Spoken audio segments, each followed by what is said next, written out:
நுரையீரலுக்கு உள்ளனா சுவாச குழாய்கள் வந்து இருக்கும்.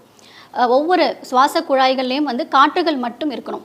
அந்த காற்றுகள் இருக்க வேண்டிய இடத்துல ஒரு கிருமி பாதிப்புனால அந்த காற்று அறைகளில் வந்து சின்ன சின்ன வந்து நமக்கு மியூக்கஸ் அப்படின்னு சொல்லக்கூடிய ஒரு இயற்கையாகவே படைக்கப்பட்ட ஒரு விஷயம் வந்து இருக்கும்.